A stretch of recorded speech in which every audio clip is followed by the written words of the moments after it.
KIFRS 주석을 작성하시는 회계팀 실무자 입장에서는 주석 작성이 정말 어렵습니다. 실제로 주석에서 요구하는 사항도 되게 많고 막상 기준서를 열어보면 주석에서 요구하는 사항이 뭐 도대체 뭐지? 라고 하는 식으로 되게 어렵게 기술되어 있는 경우가 많아서 주석 작성은 그렇게 쉽진 않아서 그 다음에 기본적으로 주석을 작성하시려면 이 기준서의 주요 내용을 알고 계시는 게 좀 중요한 그런 이슈도 있습니다.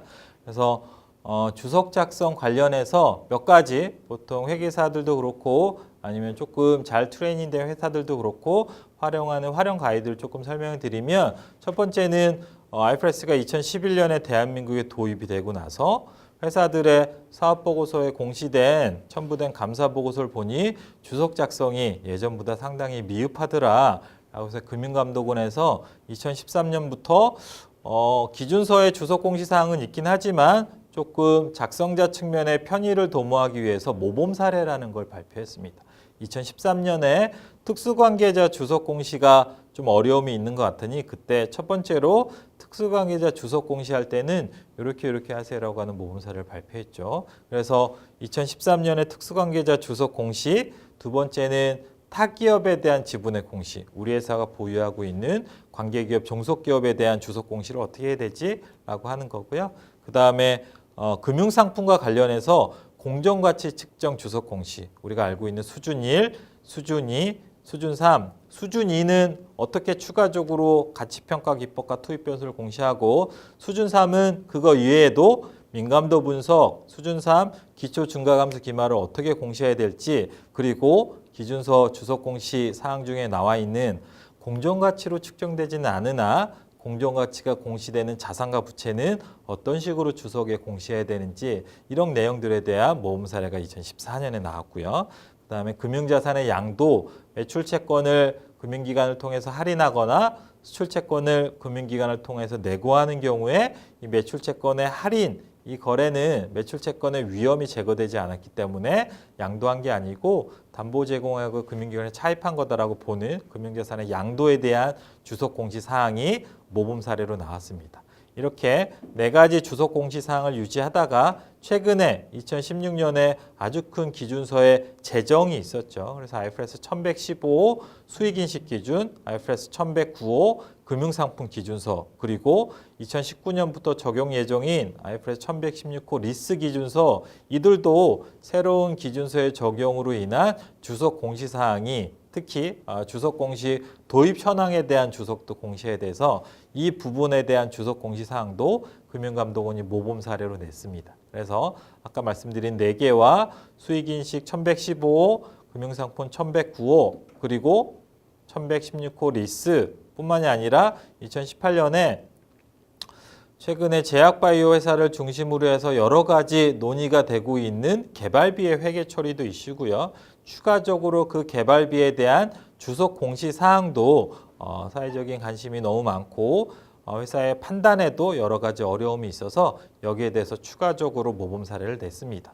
이 모범 사례는 앞으로도 금융감독원에서 회사들이 어려워하거나 아니면 새로운 기준서가 개정이 되면 계속 나올 거긴 하고요. 이건 도대체 어디냐? 금융감독원 회계포털이라는 사이트에 가시면 회계기준이라는 탭에 모범 사례들이 다 나와 있습니다. 이거를 다운받으셔서 회계 담당자, 주석을 공시하시는 주석 작성하신 담당자는 반드시 이거를 숙지하실 필요는 있을 것 같습니다.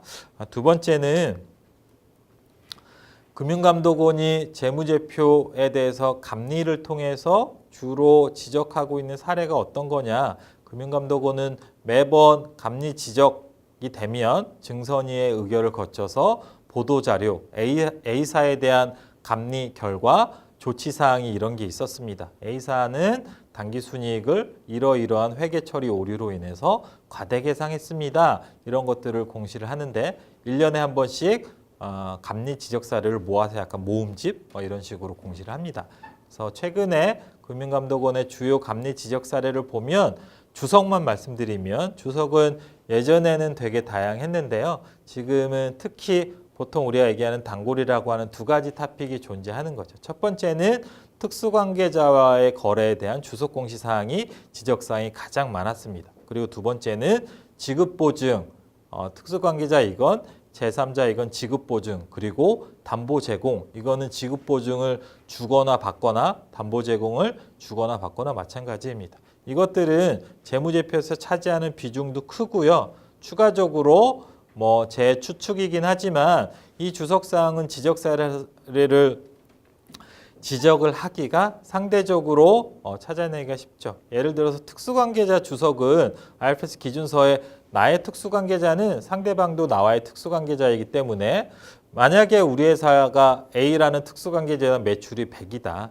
라고 하게 되면 해당 특수관계자는 감사보고서 재무제표 주석에 우리 회사에 대한 매입이 100이다 라고 동일한 금액이 공시해야 되는데 두 회사의 재무제표 주석을 비교해 보면 매입 매출이 다르더라 아니면 한 군데는 있는데 한 군데는 아예 빠졌더라 라고 하게 되면 특수관계자 공시에 대해서 기재 오류에 대한 사용을 지적하기가 상대적으로는 좀 찾아내기가 쉽죠. 그래서 이런 것들은 상당히 많이 지적되는 사항이니까 특히 회사의 회계팀 담당자들은 아주 기본적으로는 지배종속간에는 공시하시기 전에 우리의 매입이 당신 회사의 매출과 일치하는지를 꼭 확인하실 필요는 있을 것 같습니다.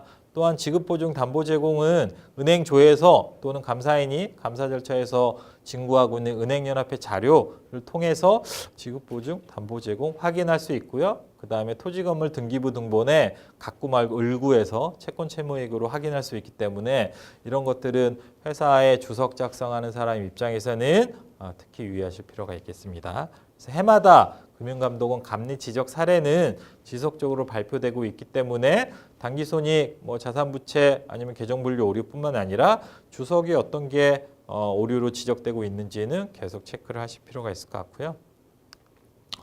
지금까지는 약간 얼럿에 대한 얘기였고 일반적으로 회사의 주석, 특히 이제 주석 작성이 아직 익숙치 않은 분들은 어느 회계적인 사건이 발생해서 우리 회사는 올해부터 그 주석사항을 기록을 해야 돼. 그런데 어떻게 해야 되는지는 기준서를 보면 나는 이해를 잘 못하겠어 라고 하면 되게 많이 들어가시는 금융감독원 전자공시 시스템 여기 들어가시면 일반적으로 회사명에 삼성전자니 현대자동차니 이런 회사명을 쳐서 재무제표 감사보고서를 검색하시는 경우가 많은데 그거 말고 왼쪽에 통합검색이라는 개념이 있습니다. 통합검색에 내가 원하는 주석사항, 내가 알고 싶은 회계 처리 이런 것들을 키워드로 검색을 하시면 해당 키워드들이 들어간 모든 공시된 보고서들이 다 나옵니다. 그리고 실제로 우리가 보는 보고서는 재무제표가 일반 공식적인 재무제표가 들어가는 게 사업보고서 또는 분반기 보고서이기 때문에